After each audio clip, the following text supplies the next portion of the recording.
Thank you very much. I just learned more about farming than I ever thought I'd learn. What a good place. I love it.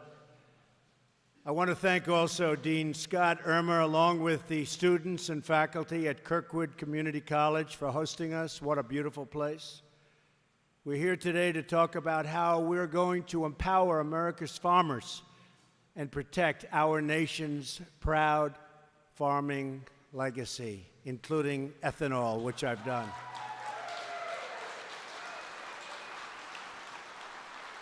Family farmers are the backbone of America, and my administration will always support the farmer. I want to begin by congratulating Iowa's new governor, Kim Reynolds. Where's Kim?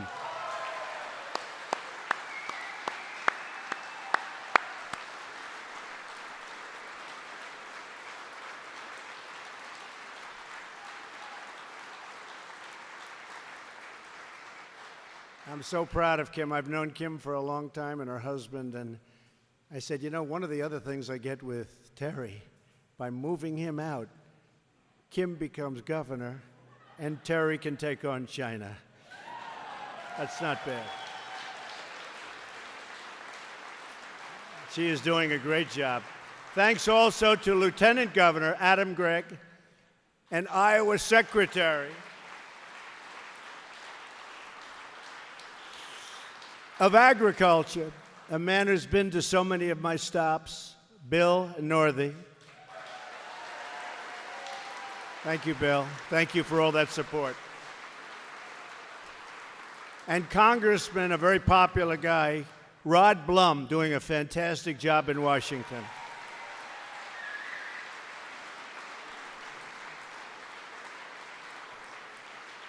All right. So, most importantly, I have to say, they will all agree, is a great friend of mine with an incredible family, very talented son, Eric, that I can tell you. But I'm really, truly proud. I wanted to be here for this reason, to congratulate your former governor, our new ambassador to China, Terry Branstad.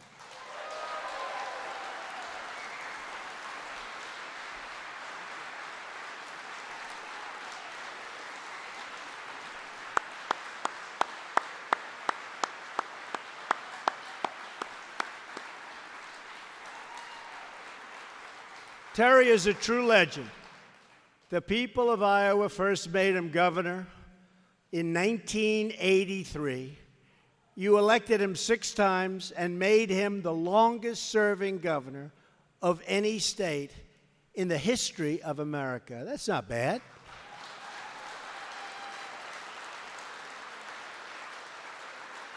Under Terry, Iowa's economy is stronger, its farmers more successful, its schools better, its communities more prosperous, and its citizens safer. And I want to tell you, that's 3 decades. This is one great man. He's been in politics for more than 3 decades, and we're going to keep him there. I don't know, do we consider ambassadors politicians? Not really in the true sense, so perhaps we sort of pulled you out, but he's going to be doing a job. I'll tell you one quick story with Terry. When I was campaigning in Iowa, Terry would always say, do me a favor, don't say anything bad about China. See, in that day, those days he didn't call me Mr. President. He'd say, Donald. He'd say, Donald, don't say anything bad about China. I said, why? He said, we have a great relationship with China, and I like it, and I really like President Xi, who he knew for 30-some-odd years. And it really dawned on me when I was thinking about ambassadors. I said, boy, wouldn't it be great if I picked a man that really likes China, and by the way, China really likes him?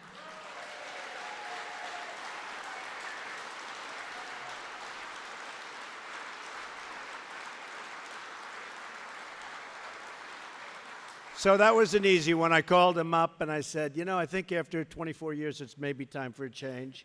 So let me just steal you. I also knew about Kim, and Kim's been a great supporter and friend, and so I knew that that was going to be taken care of very nicely. So we're really happy and really proud of Terry. You know, his legacy will endure for a long, long time in this state. He loves the state and the people so much. And together we all join to express our deep gratitude to Terry for everything he has done for Iowa and for its people. Mr. Ambassador, thank you very much, and have a good time in China.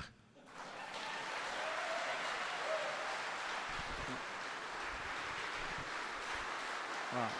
Thank you. Thank you. Thank you very much.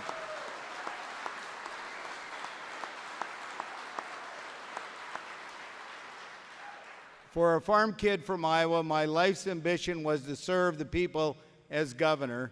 I never imagined in my wildest dreams that President Trump would ask me to represent all of the United States of America in China. I will do my very best.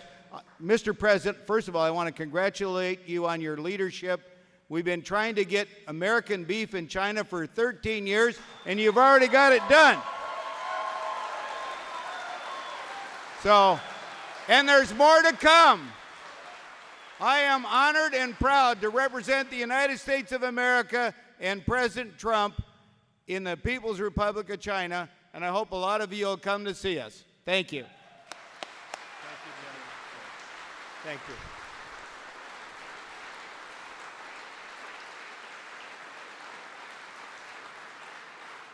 Great guy. Ambassador Branstad will be serving in Beijing, but he's going to be fighting for American farmers and for American workers and for Americans, and there's nobody I can think of that can do a better job or a more effective job. So, Terry, go out there. He'll be joining Secretary of Agriculture, somebody you all know very well, the legendary Sonny Perdue.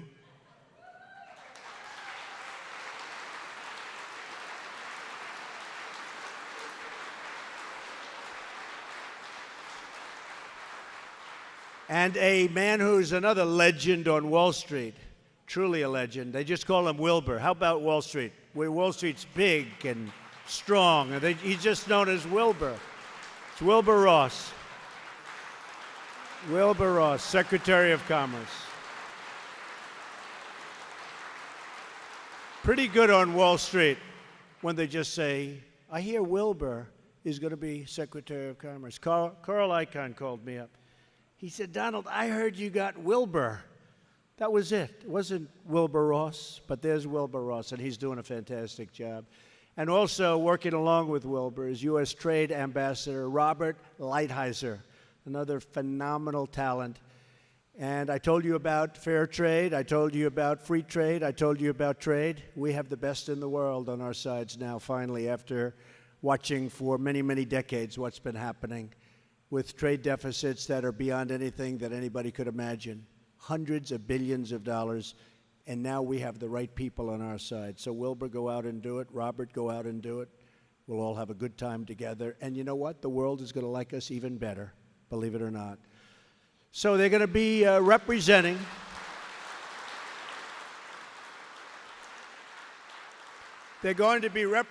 America's interests and delivering historic wins for our farmers and our factory workers and our workers generally.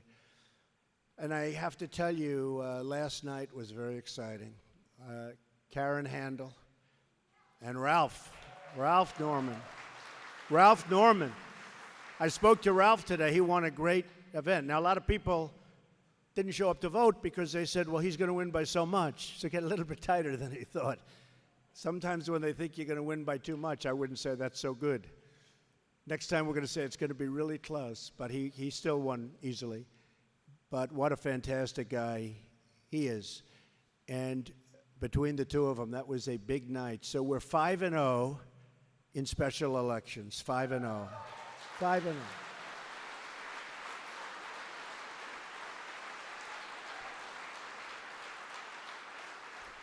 And I watched the faces on those newscasters in many cases. And they were going, oh, this is going to be a big night. This will be great humiliation for President Trump. If she doesn't make it, well, they weren't thinking in terms of Ralph so much. In all fairness, Ralph sort of said he felt like the forgotten man last night. But this will be tremendous humiliation. They built these studios. They built everything. They were set. Believe me, had our wonderful candidate lost, this would have been one of the great big stories in the history of American politics. Those studios would have been up for weeks. They would have been talking for weeks about this tremendous defeat. And after it said projected winner was they just sort of slinked out of there. They slinked out. One of them actually said, well, maybe it was the weather. You know, it was drizzling, a little bit like this, but a little bit less. It was drizzling. Did you hear that one, Ambassador? It was drizzling. Maybe that was the difference. And won by a lot. Won by a lot. So we're very happy, and Karen is going to be a great person in Congress, and we have some incredible people, and we're doing some really wonderful things, including the taxes are coming along, and the health care is coming along. And we have Gary Cohn, the president of Goldman Sachs, who left Goldman Sachs on a slightly higher salary than he's getting right now by like hundreds of millions of dollars, like by a lot. And where's Gary? He's around here someplace. And Gary's working on some incredible plans, not only taxes, but we're going to be rebuilding our country. We're going to do things in terms of infrastructure that we need, our roads, our highways, our bridges, our schools, our airports. We spent, as of a few months ago, $6 trillion in the Middle East. We have nothing. We're back further than we were 16 years ago when this whole thing started. $6 trillion. And if you want to spend $3.50 to build a school, or you want to spend any money in this country, it's like a big deal. But we spent $6 trillion in the Middle East. And we're going to get that whole situation under control. That's not an easy one. I was dealt a very difficult hand, believe me, when I took over, between North Korea, the Middle East. You look at Afghanistan, what's going on there. This was a tough hand. But you put me there for a reason, and I think you're going to be very happy with the end result, believe me.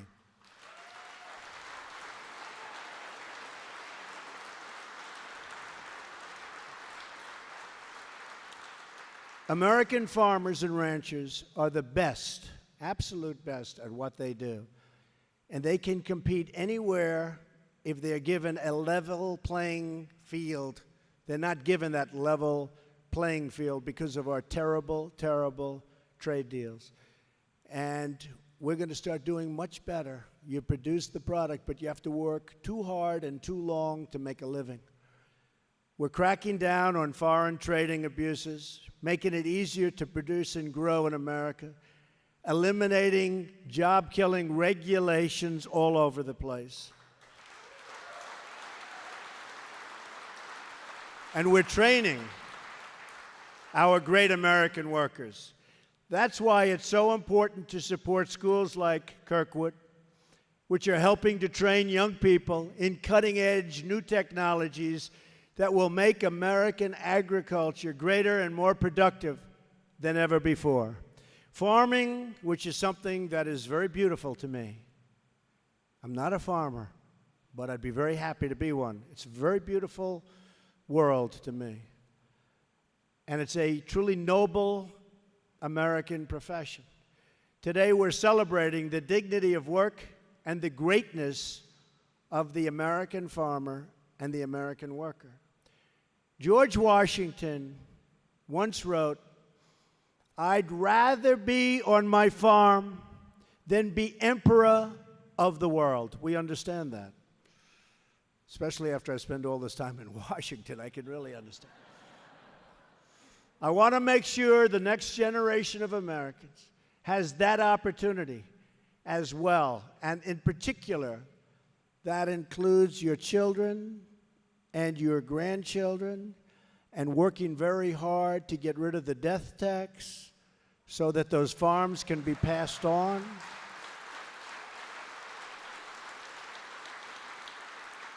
Very, very hard to get rid of that. We're working very hard so your farms can be passed on to your children and your grandchildren, and they'll keep them going and they'll run them with love.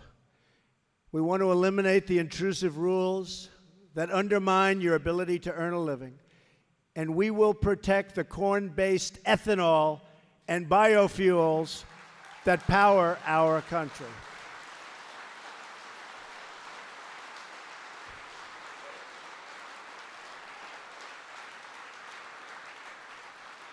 And you remember during the campaign, I made that promise. And I also made a promise I'm coming back. And here I am, and that promise has been kept.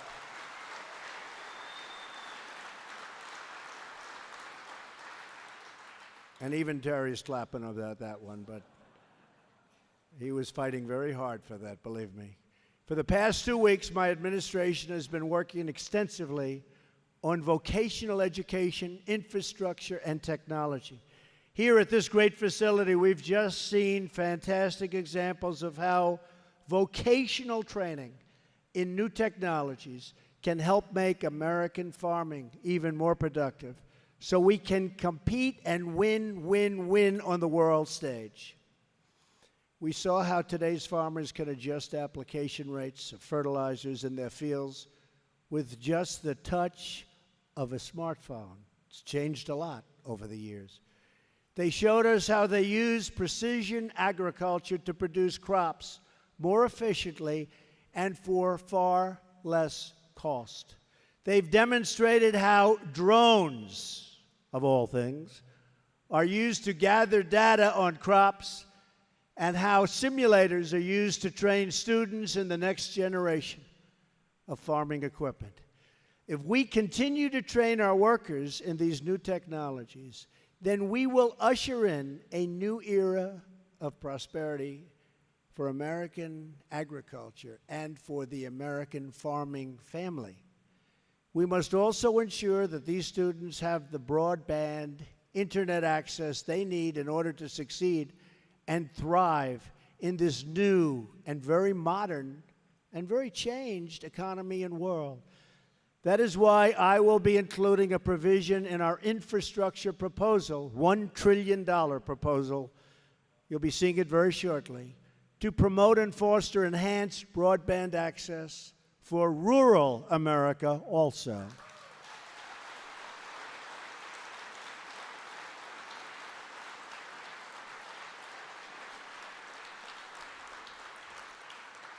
We know that Wall Street wants it very badly, but you know what else? The farmers also want it, and you're going to have it. We have to make sure American farmers and their families, wherever they may be, wherever they may go, have the infrastructure projects that they need to compete and grow. And I mean grow against world competition, because that's who you're up against now. We will rebuild rural America.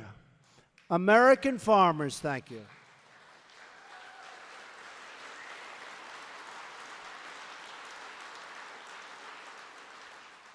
American farmers pour their hearts into their crops and their love into their great communities.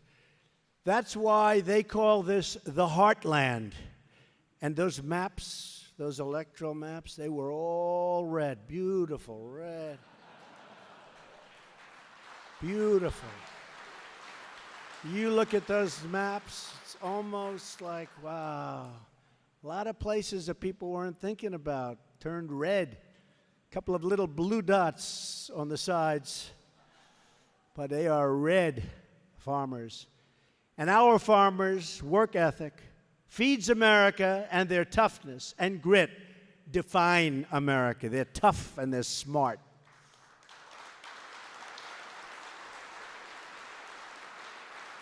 Our rich and abundant soil provides more than a living. It provides a beautiful way of life for a lot of people. Today, we honor and treasure this noble history and embrace the new technology that will power this industry well into the future. With incredible leaders and students like all of you, I know that the future of American farming has never looked brighter. Believe me, and with me as your president, it's going to be that way. I will tell you that.